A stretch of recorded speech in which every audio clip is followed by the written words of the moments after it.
हमारे YouTube channel पर बहुत बहुत स्वागत है। हम आज आप लोगों के लिए एक वीडियो लेकर आए हैं। उस वीडियो का नाम है उपभोक्ता संतुलन। ये बच्चों इकोनॉमिक्स के 11th क्लास की वीडियो है और ये लगातार तीसरी वीडियो है उपभोक्ता संतुलन की।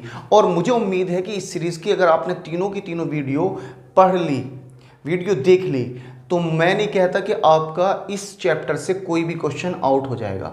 मतलब सारे क्वेश्चन मैंने आपको पूरी तरीके से समझाए हैं। और जिन लोगों ने मेरी पहली 2 वीडियो नहीं देखी, जो बच्चों ने नहीं देखी, वो मेरी प्लेलिस्ट में जाकर माइक्रो इकोनॉमिक्स 2020 वहाँ पर चेक करते हैं। चलिए बच्चों शुरू कर लेते हैं। अब बच्चों उपभोक्ता संतुलन देखिएगा बच्चों, उपभोक्ता संतुलन चैप्टर का नाम है और मैं इसे तीसरी वीडियो में समझा रहा हूँ, क्योंकि मैंने इससे पहले उपयोगिता, तटस्थता, वक्र, गुणात्मक उपयोगिता, इन सब के बारे में डिटेल से बताया था, जिससे कि उपयोगिता यानी उपभोक्ता का संतुलन आप लोगों की समझ में आसानी से आ जाए, आप सभी बच्चों के। ठीक है बच्चों, उपभोक्ता संतुलन से अभिप्राय उस स्थिति से है जिसमें उपभोक्ता विभिन्न वस्तुओं और सेवाओं पर अपनी दी हुई आय खर्च करके अपनी संतुष्टि को अधिकतम करता है। क्या करता है? अपनी संतुष्टि को अधिकतम करता है। बच्चों एक चीज देखिएगा, मेरे पास एक लिमिटेड आय है और मैं उस आय को इस तरीके से वस्तु और सेवाओं पर खर्च करता हूं कि मुझे ज़्यादा से ज़्यादा संतुष्टि प्राप्त हो। बच्चों कभी आप एक एक्सपीरियंस करके देखिए कि आप मार्केट गए और मार्केट जाने के बाद में दुकानदार ने बताया कि आपको 500 रुपये का जूता दिया, बताया कि 500 रुपये इसका प्राइस है। अब आप क्या कहोगे? आप अपने दिमाग में देखोगे कि यार ये 500 रुपये का नहीं, अगर 300 रुपये का मिल जाए, कितने का मिल जाए? 300 रुपये का, तो मैं संतुष्ट हो जाऊंगा। तो क्या करोगे? आप कोशिश करोगे कि आप उसे 300 रुपये के अंदर में खरीद लो, यानी कि उस जूते के लिए आपकी जो उपयोगिता है वो 300 रुपये की दिखाई दे रही है। आपने बार्गेनिंग की और आपने उससे खरीद लिया। तो ऐसे में क्या हुआ? आप 300 रुपये के लेवल पर उस वस्तु को खरीदकर संतुष्टि हासिल कर रहे हैं। समझ गए बच्चों? भाई आप मैक्सिमम 500 रुपये खर्च कर सकते हैं। आप मार्केट में गए, कोई जूता किसी ने बताया 1000 रुपये का, आपकी पॉकेट तो 500 रुपये अलाउड कर रही है, तो आपने क्या कहा कि भाई ये जूता अगर मुझे आप 500 रुपये में दे दोगे तो मैं आपको, मतलब मैं 500 रुपये है मेरे पास और मैं 500 रुपये में इसे खरीद सकता हूँ। तो वहाँ पर आप 500 रुपये में क्या हुए? पूरी तरीके से सेटिस्फाई होगी। कब? जब आप 500 रुपये देकर उस जूते को खरीद रहे हैं और बाद में आप अंदाज़ा लगाते चलेंगे कि यार अगर मैं इसे 20 दिन पहन लूँगा या 2 महीने पहन लूँगा तब भी ये 500 रुपये वसूल कर देगा, या तीन महीने चल गया, 1 महीने चल गया तब भी वसूल कर देगा, ये 2 शादियों में चल गया तब भी वसूल। तो आप वहाँ पर क्या एहसास कर रहे हैं? सेटिस्फिकेशन, संतुष्टि हासिल कर रहे हैं। और उस संतुष्टि का ही नाम जो उपभोक्ता का संतुलन है, वहीं पर वो बैलेंस करता है जब वो अपनी दी हुई आय से मैक्सिमम सेटिस्फिकेशन प्राप्त करता है। अब बच्चों उपभोक्ता संतुलन जब एक वस्तु की स्थिति में हो तो उसे कहते हैं हम सीमांत उपयोगिता विश्लेषण। ध्यान रखना, जब उपभोक्ता संतुलन सीमांत उपयोगिता विश्लेषण कहलाता है जब वो एक वस्तु की स्थिति में हो। जब वो एक वस्तु, जैसे मैं जूते के बारे में बता रहा था, जूता खरीद रहा था, कपड़े खरीद रहा था। अब उपभोक्ता संतुलन तब प्राप्त करता है जब MUX marginal utility of X goods divided by price X वस्तु, जब हम X किसी वस्तु से प्राप्त होने वाली सीमांत उपयोगिता को वस्तु की कीमत से भाग कर दें, और तब हमें क्या प्राप्त होता है? मार्जिनल यूटिलिटी ऑफ मनी, मुद्रा की सीमांत उपयोगिता। यहाँ क्या? 1 रुपये के मूल्य के बराबर की संतुष्टि जो उपभोक्ता वास्तव में प्राप्त करता है। ठीक है, 1 रुपये के मूल्य के बराबर की संतुष्टि जो उपभोक्ता हकीकत में प्राप्त करता है वो, और ये क्या है? MUM, 1 रुपये के मूल्य के बराबर की संतुष्टि जो उपभोक्ता प्राप्त करने की अपेक्षा करता है। हम लोग कोई भी चीज़ खरीदते हैं तो हम एक उसकी खूबी तय करके अपने दिमाग में रखते हैं कि यार इससे इतनी क्वालिटी तो मिलेगी, ठीक है, और उसी के आधार पर हम अपनी कीमत को जोड़ के रखते हैं कि भाई 1 रुपये से मुझे इसकी इतनी उपयोगिता मिल रही है। तो एक वस्तु की स्थिति में बच्चों आपको क्या लिखना है? MUX अपॉन में PX बराबर MUM। तो मार्जिनल यूटिलिटी ऑफ मनी, 1 रुपये के मूल्य के बराबर की संतुष्टि जो उपभोक्ता वास्तव में प्राप्त करता है। और MUM क्या है?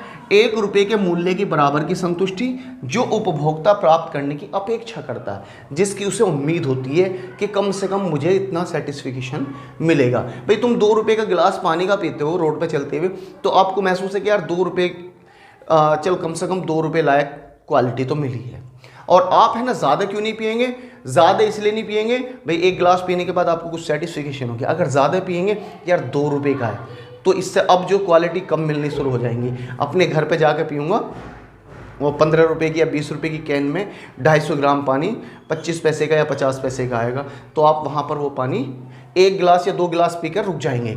अगर प्यास ज़्यादा है तो 2 गिलास पी के, क्योंकि 4 रुपये खर्च हो चुके हैं। और अगर आप आगे भी उसका इस्तेमाल करेंगे तो जो उसकी यूटिलिटी है वो तो कम होती चली जाएंगी मुद्रा के मुकाबले। तो ऐसे में आप जो है 1 गिलास पर या 2 गिलास पर रुक जाएंगे, और फिर उसके बाद क्या करेंगे, आप अपने घर जाके पिएंगे, क्योंकि उसके प्राइस जो है ना 1 गिलास का कितना हो जाएगा, 25 पैसे। आपके घर पे जो पानी है उसका प्राइस तो 1 गिलास का 25 पैसे हो जाएगा, और वहाँ आप दुकान पर 2 रुपये खर्च कर रहे थे। तो वहाँ पर अगर आप कम भी ज़्यादा भी पिएंगे, 2 गिलास से ज़्यादा भी पिएंगे, तब भी आपकी मुद्रा की उपयोगिता ज़्यादा ही रहेगी, इसलिए आप वहाँ पर ज़्यादा गिलास पीना पसंद करेंगे। अब बच्चों, 2 वस्तुओं की स्थिति में अब 2 वस्तुओं की स्थिति में जब कोई आदमी अपनी आय खर्च करेगा, तो अगर वो एक सारे पैसों की एक वस्तु खरीद लेगा तो दूसरे पैसों में जो है कोई भी वस्तु नहीं आएगी। लेकिन क्या है, अगर उसे दोनों वस्तुएं खरीदनी हैं तो वो कुछ ऐसा बैलेंस करेगा कि दोनों वस्तुओं को खरीदते वक्त उसे ज़्यादा से ज़्यादा सेटिस्फिकेशन प्राप्त हो, मैक्सिमम यूटिलिटीज़ मिले या यूटिल्स मिले। अब ऐसे में क्या करेंगे, जब 2 वस्तुओं की स्थिति हो तो बच्चों इसे तटस्थ वक्र भी कह सकते हैं। क्या कह सकते हैं, तटस्थ विश्लेषण वक्र। इसे तटस्थ विश्लेषण वक्र की स्थिति में ऐसा होता है, जब उपभोक्ता कब संतुलन प्राप्त करता है, जब उसे MUX अपॉन में PX, इसके बारे में मैं पहले भी बता चुका था। एक वस्तु की 1 रुपये के मूल्य के बराबर की संतुष्टि जो उपभोक्ता वस्तु X से वास्तव में प्राप्त करता है, बराबर हो किसके, MUY अपॉन में PY। 1 रुपये के मूल्य की संतुष्टि जो उपभोक्ता वस्तु Y से वास्तव में प्राप्त, UM वो हम पहले भी करा चुके, 1 रुपये के मूल्य के बराबर की संतुष्टि जो उपभोक्ता प्राप्त करता है। जब बच्चों आपको एक वस्तु की स्थिति हो तो आपको ये और ये लिखना है, और जब 2 वस्तुओं की हो तो ये भी और ये दोनों के दोनों लिखने हैं। ये कम से कम 2 से 3 नंबर में आपका आ सकता है, या तो 2 नंबर में आ जाए या 3 नंबर में। क्या है, MUX अपॉन में PX बराबर MUY अपॉन में PY, और MUM बराबर MUM। तो मार्जिनल यूटिलिटी ऑफ मनी, 1 रुपये के मूल्य के बराबर की संतुष्टि जो उपभोक्ता प्राप्त करने की अपेक्षा करता है। अब मैं एक एग्जांपल ले लेता हूं आप लोगों को समझाने के लिए कि 2 वस्तुओं की स्थिति में किस तरीके से संतुलन प्राप्त होता है। एक व्यक्ति है जिसके पास 5 रुपये हैं, और दोनों वस्तुएं X वस्तु भी और Y वस्तु भी 1-1 रुपये की, 1-1 रुपये उनकी कीमत है। अब अगर कोई व्यक्ति 1 रुपया खर्च कर गए, एक वस्तु तो ये खरीद रहा, एक वस्तु ये खरीद रहा, और उसके रुपए कितने खर्च हो रहे, 2 रुपये। अभी भी उसके पास 3 रुपये हैं। तो ऐसे में क्या काम किया उसने, एक वस्तु दोनों की और खरीद ली। अब उसके पास कितने रुपए रह गए बच्चों, अब उसके पास रुपया रह गया 1। ठीक है, उसने X वस्तु खरीद ली। अब हम यहां एक बात देख रहे हैं कि ये जो MUX अपॉन में P और MUY अपॉन में PY दोनों बराबर हो रहे हैं, क्योंकि दोनों से यूटिलिटीज़ कितनी मिल रही हैं, बराबर मिल रही हैं, ज़्यादा से ज़्यादा। और अगर किसी वजह से अब हम इनको प्लस कर लें तो हमें पता चल जाएगा 10 + 9 + 8 + 6 + 6, तो 6 × 6 = 12, 8 = 20, और 10 = 30, और 30 और 9 = 39। तो उसे कितनी यूटिलिटीज़ मिल रही है, 39। इस तरीके से इस स्थिति में जहां उपभोक्ता अपनी सारी आय को खर्च करके मैक्सिमम यूटिलिटीज़ प्राप्त करता है, ऐसी स्थिति को हम उपभोक्ता का संतुलन कहते हैं। और यहाँ पर वो उपभोक्ता कैसी स्थिति में होगी, संतुलन की स्थिति में होगी। तो ऐसे में बच्चों आप लोगों को अगर इस चैप्टर से रिलेटेड कोई भी कंसेप्ट ऐसा लगा हो कि वो समझ में नहीं आया, तो आप कमेंट्स बॉक्स में ज़रूर लिखिएगा। वैसे मैंने आप लोगों को इसकी 3 वीडियो प्रोवाइड कराई हैं, और मैं इस बात का आप लोगों से वादा करता हूं कि आप अगर उन वीडियो को सही तरीके से देखेंगे और ऑब्जर्व करेंगे, एक बार रीड करके अपने चैप्टर को, तब आप जो है इसमें आने वाला कोई भी क्वेश्चन ऐसा नहीं होगा जो आप उसे मिस कर पाएंगे। वीडियो देखने के लिए आप लोगों का बहुत बहुत धन्यवाद।